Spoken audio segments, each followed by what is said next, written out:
पाकिस्तान तुहाडी सिख कम्यूनिटी है उन्होंने की मैसेज देना चाहोगे ਜਿਹੜੇ ਪਾਕਿਸਤਾਨ ਤੁਹਾਡੇ ਸਿੱਖ ਭਰਾ ਨੇ ਜਿਹੜੇ ਮੈਸੇਜ ਸਾਰਿਆਂ ਨੂੰ ਇਹੀ ਹੈ ਜੀ ਕਿ ਇਸ ਗੱਲ ਦਾ ਵੱਧ ਤੋਂ ਵੱਧ ਨਾ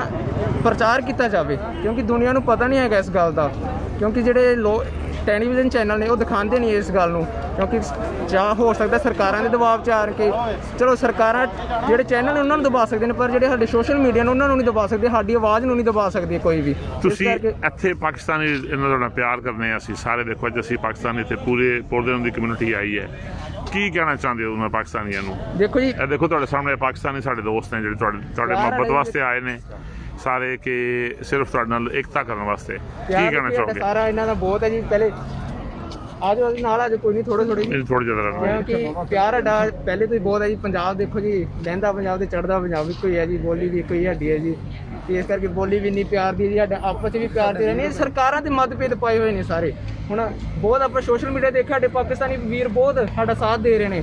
ਸਾਰੇ ਬਹੁਤ ਜ਼ਿਆਦਾ ਜਿਹੜੇ ਹੈਸ਼ਟੈਗ ਨੂੰ ਪ੍ਰਮੋਟ ਵੀ ਕਰ ਰਹੇ ਨੇ ਇਹੀ ਸਾਡਾ ਮਕਸਦ ਹੈ ਕਿ ਸਾਰੇ ਇਕੱਠੇ ਹੋ ਕੇ ਕਿਉਂਕਿ ਸਾਡੀ ਕਿਸੇ ਧਰਮ ਖਿਲਾਫ ਲੜਾਈ ਨਹੀਂ ਹੈਗੀ ਜੀ ਇਹ ਸਰਕਾਰਾਂ ਖਿਲਾਫ ਲੜਾਈ ਹੈ ਸਾਡੀ ਜਿਹੜੀਆਂ ਸਰਕਾਰਾਂ ਨਾ ਜਿਹੜੇ ਜ਼ੁਲਮ ਕਰਦੀਆਂ ਨੇ ਇੱਦਾਂ ਦੇ ਕਾਨੂੰਨ ਲੈ ਕੇ ਆਉਂਦੀਆਂ ਨੇ ਸਾਡੀ ਇਹ ਜਿਹੜੀ ਲੜਾਈ ਹੈ ਨਾ ਇਹ ਜਿਹੜੇ ਅੰਬਾਨੀ ਅੰਡਾਨੀ ਵਰਗੇ ਨੇ ਜਿਹੜਾ ਸਾਰਾ ਕੁਝ ਪ੍ਰਾਈਵੇਟ ਕਰਨਾ ਚਾਹੁੰਦੇ ਨੇ ਜਿਹੜੇ ਲੋਕਾਂ ਦੇ ਹੱਥਾਂ 'ਚ ਵੀ ਰੋਟੀ ਜਿਹੜੇ ਉਗਾਉਂਦੇ ਨੇ ਨਾ ਉਹਨਾਂ ਦੇ ਹੱਥਾਂ 'ਚ ਵੀ ਰੋਟੀ ਖੋਣਾ ਚਾਹੁੰਦੇ ਨੇ ਉਹਨਾਂ ਖਿਲਾਫ ਹੈ ਇਸ ਕਰਕੇ ਇਹਦੇ ਵਿੱਚ ਸਾਨੂੰ ਸਾਰਿਆਂ ਰਲ ਕੇ ਮੈਂ ਇਕੱਲੇ ਆਪਣੇ ਪਾਕਿਸਤਾਨੀ ਵੀਰਾਂ ਨੂੰ ਸਾਰੇ ਜਿੰਨੇ ਵੀ ਸਾਡੇ ਇਟਾਲੀਅਨ ਵੀਰ ਨੇ ਉਹਨਾਂ ਨੂੰ ਵੀ ਇਹੀ ਕਹਿਣਾ ਕਿਉਂਕਿ ਸਾਡੀ ਫੈਕਟਰੀ ਜਿੱਦਾਂ ਸਾਡਾ ਇਹੀ ਹੈ ਕਿ ਵੱਧ ਤੋਂ ਵੱਧ ਦੱਸਿਆ ਜਾਵੇ ਸਾਰਿਆਂ ਨੂੰ ਜਦੋਂ ਅਸੀਂ ਇਹਨੂੰ ਲੋਕਾਂ ਨੂੰ ਦੱਸਾਂਗੇ ਸਾਰਿਆਂ 'ਚ ਅਵੇਅਰਨੈਸ ਹੋਏਗੀ ਬਹੁਤ ਸ਼ੁਕਰੀਆ ਜੀ ਬਹੁਤ ਸ਼ੁਕਰੀਆ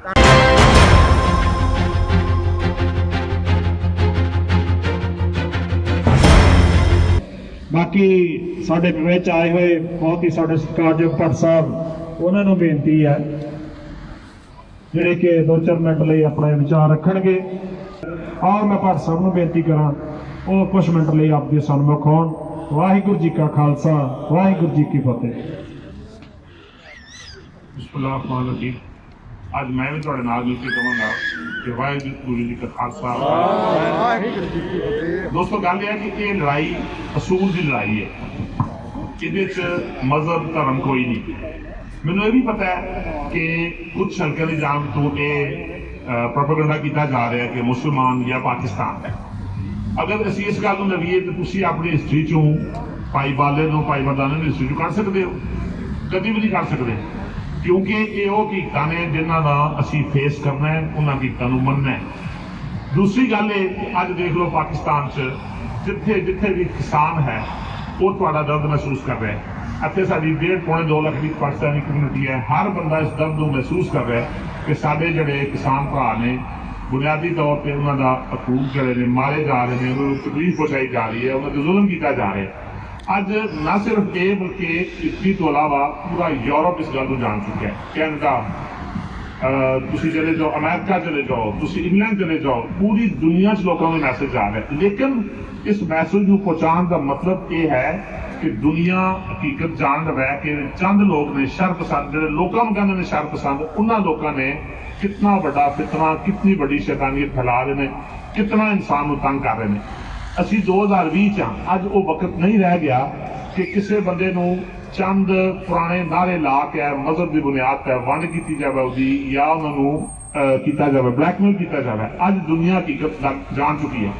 ਅੱਜ ਪੰਜਾਬੀ ਕਮ ਸੇ ਕਮ ਜਾਣ ਚੁੱਕਿਆ ਹੈ ਕਿ ਪੰਜਾਬ ਜਦੋਂ ਵੱਖਰਾ ਹੋਇਆ ਜਦੋਂ ਅੱਡ ਹੋਇਆ ਤਾਂ ਨੁਕਸਾਨ ਕੀ ਹੋ ਗਿਆ ਅੱਜ ਪਾਕਿਸਤਾਨ 'ਚੋਂ ਤੁਸੀਂ ਦੇਖ ਲਓ ਕਰਤਾਰਪੁਰ ਦਾ ਲਾਂਘਾ ਖੁੱਲਿਆ ਉਹ ਮੁਹੱਬਤਾਂ ਤੁਹਾਨੂੰ ਦੱਸੋ ਕਿੱਥੋਂ ਪੈਦਾ ਹੋਈਆਂ ਨੇ ਮੁਹੱਬਤਾਂ ਕਿਆ ਪੈਸਾ ਜਾ ਰਿਹਾ ਅੱਜ ਸਰਦਾਰ ਦਸਤਾਰ ਵਾਲਾ ਜਾਂਦਾ ਉਹਦੇ ਕਿ ਪਾਕਿਸਤਾਨੀ ਆਪਣਾ ਦਿਲ ਕੱਢ ਕੇ ਰੱਖਦੇ ਨੇ ਅੱਜ ਦਸਤਾਰਾਂ ਵਟਾਈਆਂ ਜਾ ਰਹੀਆਂ ਨੇ ਅੱਜ ਦਸਤਾਰਾਂ ਜਿਹੜੀਆਂ ਨੇ ਉਹਨੂੰ ਇੱਕ ਮੁਹੱਬਤ ਦੀ ਕਲਾਮਤ ਸਮਝਿਆ ਜਾ ਰਿਹਾ ਇਤਰਾਮ ਦੀ ਅਲਾਮਤ ਸਮਝਿਆ ਜਾ ਰਿਹਾ ਅੱਜ ਮੈਂ ਦੇਖਣਾ ਮੈਂ ਤੁਹਾਨੂੰ ਸੱਚੀ ਗੱਲ ਦੱਸਾਂ ਸਿਰਫ ਮੁਸਲਮਾਨ ਦੀ ਕਸਮਾਂ ਦੀ ਗੱਲ ਜੇ ਜਦੋਂ ਮੈਂ ਦੇਖਿਆ ਟਿਕਟੌਕ ਤੇ ਉਹਦਾ ਸਰਦਾਰ ਦੀ ਵੀਡੀਓ ਪਈ ਹੈ ਜਿਹੜਾ ਕਹਿੰਦਾ ਉਹ ਪਾਕਿਸਤਾਨੀਆਂ ਦੀ ਮੁਹੱਬਤ ਨਾ ਕਰੋ ਯਕੀਨ ਕਰੋ ਮੇਰੀਆਂ ਅੱਖਾਂ ਗਿੱਲੀਆਂ ਹੋ ਗਈਆਂ ਯਾਰ ਕਿ ਇਹ ਜਿਹੜੀਆਂ ਮੁਹੱਬਤਾਂ ਨੇ ਇਹਨਾਂ ਦਾ ਮੁਹੱਬਤਾਂ ਦਾ ਮੁੱਲ ਕੋਈ ਨਹੀਂ ਇਹ ਮੁਹੱਬਤਾਂ ਪੈਸੇ ਨਾਲ ਨਹੀਂ ਖਰੀਦੀਆਂ ਜਾ ਸਕਦੀਆਂ ਤੁਸੀਂ ਜਿੰਨੇ ਸਰਦਾਰ ਭਰਾ ਮੇਰੇ ਖਲੋਤੇ ਹੋ ਦੱਸੋ ਇਹ ਮੁਹੱਬਤਾਂ ਕੋਈ ਪੈਸੇ ਨਾਲ ਖਰੀਦ ਸਕਦਾ ਬੰਦਾ ਤੁਸੀਂ ਤੁਹਾਡੇ ਨਾਲ ਮੇਰਾ ਕੀ ਰਿਸ਼ਤਾ ਹੈ ਕਿਤੇ ਨਾ ਕਿਤੇ ਮਿੱਟੀ ਦਾ ਰਿਸ਼ਤਾ ਜ਼ਰੂਰ ਹੈ ਯਾਦ ਰੱਖਿਓ ਕਿ ਦਰਖਤ ਜਦੋਂ ਮਿੱਟੀ ਤੋਂ ਅਲੱਗ ਹੁੰਦਾ ਹੈ ਤਾਂ ਸੁੱਕ ਜਾਂਦਾ ਹੈ ਜਿਹੜਾ ਛੋਟਾ ਜਿਹਾ ਬੂਟਾ ਵੀ ਰਹਿ ਜਾਂਦਾ ਕਦੀ ਦੇਖੋ ਤੁਸੀਂ ਦਰਖਤਾਂ ਦੇ ਲੋਹੇ 'ਚ ਦਰਖਤ ਦੇ ਤਨੇ ਛੋਟੀ ਜਿਹੀ ਜੜ ਨਿਕਲੀ ਹੁੰਦੀ ਹੈ ਉਸ ਮਿੱਟੀ ਦੀ ਮੁਹੱਬਤ ਦਾ ਕਮਾਲ ਜੇ ਇਹ ਉਹ ਕਮਾਲ ਹੈ ਉਸ ਮੁਹੱਬਤ ਦਾ, ਜਿਹੜੀ ਮੁਹੱਬਤ ਤੁਸੀਂ ਦੇਖ ਰਹੇ ਹੋ ਕਿ ਅੱਜ 1.5 ਲੱਖ ਪੌਣੇ 2 ਲੱਖ ਪਾਕਿਸਤਾਨੀ ਇਟਲੀ 'ਚ ਹੈ, ਅੱਜ 27 ਕਰੋੜ 26 ਕਰੋੜ ਪਾਕਿਸਤਾਨੀ ਤੁਹਾਡੇ ਨਾਲ ਸਾਹ ਲੈ ਰਿਹਾ। ਕਰਤਾਰਪੁਰ ਦਾ ਲਾਂਘਾ ਖੁੱਲਿਆ, ਤੁਹਾਨੂੰ ਲੋਕ ਵੈਲਕਮ ਕਰਦੇ ਨੇ, ਸੀਨੇ ਨਾਲ ਲਾਉਂਦੇ ਨੇ, ਰੋਟੀਆਂ ਪਕਾ ਕੇ ਲੈ ਕੇ ਆਉਂਦੇ ਨੇ। ਜਿਹੜੇ ਦੋਸਤ ਜਾ ਸਕਦੇ ਹੋ ਨਨਕਾਣਾ ਸਾਹਿਬ, ਕਦੀ ਜਾ ਕੇ ਦੇਖਿਓ। ਮੈਂ ਤੁਹਾਨੂੰ ਸਹੁੰ ਚੁੱਕਣਾ, ਤੁਹਾਡੇ ਇੱਥੋਂ ਨਿਕਲਾਉਣਗੇ ਬਾਹਰ। ਉਹ ਯਾਰ ਇੱਕ ਸਿੱਖ ਜਿਹੜਾ ਨੇ ਸ਼ਾਇਦ ਜੁੱਤੀ ਪਾਈ ਹੋਵੇ, ਮੁਸਲਮਾਨ ਜਦੋਂ ਨਨਕਾਣਾ ਸਾਹਿਬ ਦੀ ਜੂਹ ਦਾਖਲ ਹੁੰਦਾ ਹੈ, ਜੁੱਤੀਆਂ ਲਾ ਕੇ ਇਕੱਠੇ ਕਰਦੇ, ਕਹਿੰਦਾ ਬਾਬਾ ਜੀ ਦੀ ਜੂਹ ਆ ਗਈ ਹੈ। ਵਾਟ ਡਜ਼ ਇਟ ਮੀਨ? ਇਸ ਮੁਹੱਬਤ ਨੂੰ ਸਮਝੋ। ਉਹ ਕਹਿੰਦਾ ਬਾਬਾ ਜੀ ਦੀ ਜੂਹ ਆ ਗਈ ਹੈ। ਕਿਸੇ ਗਰੀਬ ਆਦਮੀ ਜਿਹਦੀ ਇੱਕ ਬੱਕਰੀ ਹੈ, ਉਹਨੂੰ ਜਾ ਕੇ ਜ਼ਾਰੀ ਔਰ ਫੜਾਓ ਕਿ ਮੈਨੂੰ ਇੱਕ ਬੱਕਰੀ ਦਾ ਦੁੱਧ ਦੇ ਦੇ, ਕਿ ਮੈਂ ਬਾਬਾ ਜੀ ਦੀ ਸਬੀਲ 'ਚ ਬਣਾ ਉੱਥੋਂ ਪੀ ਲਈ।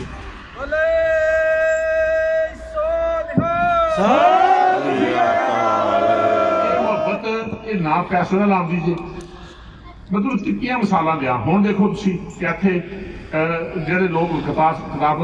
ਸਾਹਿਬ ਗਏ ਨੇ, ਸਾਡਾ ਪ੍ਰਾਈਮ ਮਿਨਿਸਟਰ ਕਹਿ ਰਿਹਾ ਉਹਨੇ ਕਿੰਨੀ ਵੱਡੀ ਗੱਲ ਕੀਤੀ ਹੈ। ਸਾਡੇ ਕੋਲ ਵੀ ਆਉਂਦੇ ਲੋਕ, ਪਾਗਲ ਲੋਕ ਸਾਡੇ ਕੋਲ ਵੀ ਆਉਂਦੇ, ਜਦੋਂ ਲੋਕਾਂ ਨੇ ਇਸ ਗੱਲ ਤੇ ਇਤਰਾਜ਼ ਕੀਤਾ। ਲੇਕਿਨ ਉਹਦਾ ਬੁਨਿਆਦੀ ਮਕਸਦ ਇਹ ਸੀ ਕਿ ਸਾਨੂੰ ਕੋਈ ਸਾਹਮਣੇ ਖੜਾ ਕਰਕੇ ਕਹੇ ਉਹ ਬੱਕਾ ਸ਼ਰੀਫ ਹੈ, ਉਹ ਮਦੀਨਾ ਸ਼ਰੀਫ ਹੈ, ਦੂਰੋਂ ਦੇਖ ਲਓ, ਤੁਸੀਂ ਜਾ ਨਹੀਂ ਸਕਦੇ, ਅਸੀਂ ਤਾਂ ਮਰ ਜਾਵਾਂਗੇ। ਯਾਰ ਖੋਲੋ। ਇਸ ਵਾਸਤੇ ਮੈਂ ਤੁਹਾਡੇ ਹੱਥ ਜੋੜ ਕੇ ਮੇਰੇ ਤੁਹਾਡੇ ਕਹਿ ਕੇ ਦਰਖਾਸਤ ਹੈ ਕਿ ਇਹਨਾਂ ਮੁਹੱਬਤਾਂ ਨੂੰ ਮਰਨ ਨਾ ਦਿਓ। ਇਹ ਮੁਹੱਬਤਾਂ ਕਾਇਮ ਰੱਖੋ। ਸਾਨੂੰ ਜ਼ਿੰਦਗੀ ਉਸ ਮੁਹੱਬਤਾਂ ਨਾਲ ਹੀ ਮਿਲਦੀ ਹੈ। ਮੈਂ ਆਪਣੀ ਪਾਕਿਸਤਾਨੀ ਕਮਿਊਨਿਟੀ ਦੀ ਤਰਫੋਂ ਤੁਹਾਡਾ ਮਤਲਬ ਨਹੀਂ ਲਵਾਂਗਾ ਜ਼ਿਆਦਾ, ਪਾਕਿਸਤਾਨੀ ਕਮਿਊਨਿਟੀ ਦੀ ਤਰਫੋਂ ਤੁਹਾਨੂੰ ਯਕੀਨ ਦਿਲਾਨਾ ਮੈਂ ਬੀਇੰਗ ਅ ਜ਼ਿੰਮੇਦਾਰ ਕਿ ਤੁਹਾਡੇ ਨਾਲ ਹਾਂ ਅਸੀਂ, ਤੁਹਾਡੇ ਦੁੱਖ ਦਰਦ ਦੇ ਨਾਲ ਹਾਂ। ਸਾਡੀ ਜਿੱਥੇ ਵੀ ਲੋੜ ਪਵੇ ਇਸ ਪੌਦੇ ਨੂੰ ਜਿਹੜੇ ਸੀ ਪਾਕਿਸਤਾਨੀ ਹੈ ਕਮੋ ਵਿੱਚ 3000 ਤੁਹਾਡੇ ਨਾਲ ਹਾਂ। ਦੋਸਤ ਵੀ ਆਏ ਨੇ, ਬਹੁਤ ਸ਼ੁਕਰੀਆ। ਮੇਰੀ ਦੁਆ ਰੱਬ ਅੱਗੇ ਕਿ ਉਹ ਸਾਡੀ ਮੁਹੱਬਤਾਂ ਕਾਇਮ ਰੱਖੇ। ਕਿ ਯਾਦ ਰੱਖੋ ਅੱਜ ਭਾਈ ਬਾਲੇ ਤੇ ਭਾਈ ਮਦਾਨ ਦੀ ਸ਼ਕਲ ਅੱਜ ਵੀ ਮੌਜੂਦ ਹੈ, ਕਿਤੇ ਨਾ ਕਿਤੇ ਰੂਹਾਂ ਮੌਜੂਦ ਹੁੰਦੀਆਂ। ਤੁਹਾਡਾ ਬਹੁਤ ਸ਼ੁਕਰੀਆ ਸਾਰਿਆਂ ਦਾ। ਅੱਛਾ ਆਸਫ, ਤੁਹਾਡਾ ਪਾਕਿਸਤਾਨੀ ਕਮਿਊਨਿਟੀ ਦੇ ਮੈਂਬਰ ਹੋਣ ਦੀ ਅਸੀਂ ਪਾਕਿਸਤਾਨੀ ਕਮਿਊਨਿਟੀ ਨੂੰ ਔਰ ਸਿੱਖ ਕਮਿਊਨਿਟੀ ਨੂੰ ਕੀ ਮੈਸੇਜ ਹੈ ਤੁਹਾਡਾ? अस्सलाम वालेकुम जी सब ਨੂੰ। ਸਭ ਤੋਂ ਪਹਿਲੇ ਮੈਸੇਜ ਸਾਡਾ ਇਹ ਹੀ ਹੈ ਸਾਰੇ ਸਿੱਖ ਕਮਿਊਨਿਟੀ ਨੂੰ, ਕਿਸਾਨ ਭਰਾਵਾਂ ਨੂੰ ਕਿ ਅਸੀਂ ਹਾਂ ਵੀ ਕਿਸਾਨਾਂ ਦੇ ਪੁੱਤਰ ਹਾਂ ਤੇ ਅਸੀਂ ਬਿਲਕੁਲ ਤੁਹਾਡੇ ਨਾਲ ਹਾਂ। ਠੀਕ ਹੈ, ਮੋਦੀ ਜਿਹੜਾ ਜ਼ੁਲਮ ਕਰ ਰਿਹਾ, ਜਿਹੜਾ ਉਹਨੇ ਕਾਲਾ ਕਾਨੂੰਨ ਕੱਢਿਆ, ਉਹਨੂੰ ਆਪਣਾ ਕਾਨੂੰਨ ਵਾਪਸ ਕਰਨਾ ਚਾਹੀਦਾ ਔਰ ਕਿਸਾਨਾਂ ਨੂੰ ਉਹਨਾਂ ਦੇ ਹੱਕ ਦੇਣੇ ਚਾਹੀਦੇ ਨੇ। ਇਸ ਤੋਂ ਇਲਾਵਾ ਵੀ ਮੋਦੀ ਬਹੁਤ ਜ਼ਿਆਦਾ ਜ਼ਿਆਦਤੀਆਂ ਕਰ ਰਿਹਾ ਵਾ ਇੰਡੀਆ ਵਿੱਚ। ਪਾਕਿਸਤਾਨ ਨਾਲ ਬਾਰਡਰ ਤੇ ਜੇ ਕੋਈ ਉਹਨੇ ਸਿਸਟਮ ਚਲਾਇਆ ਹੈ, RSS ਦਾ ਨਜ਼ਰੀਆ ਤੁਸੀਂ ਜਾਣਦੇ ਹੋ, ਉਹਦਾ ਦਿਮਾਗ ਬਿਲਕੁਲ ਖਰਾਬ ਹੋਇਆ ਔਰ ਬਿਲਕੁਲ ਠੀਕ ਕਰਨ ਵਾਲਾ। ਉਹ ਵਕਤ ਆ ਚੁੱਕਿਆ ਕਿ ਇਹਦਾ ਦਿਮਾਗ ਹੁਣ ਇਨਸ਼ਾਅੱਲਾ ਠੀਕ ਕੀਤਾ ਜਾਏਗਾ। ਬਹੁਤ ਸ਼ੁਕਰੀਆ ਆਸਫ, ਬਹੁਤ ਜੀ ਨੇ ਬਾਕੀ ਗੱਲਾਂ ਤੁਹਾਨੂੰ ਸਾਰੀਆਂ ਦੱਸ ਰਹੀਆਂ ਨੇ। ਬਹੁਤ ਸ਼ੁਕਰੀਆ।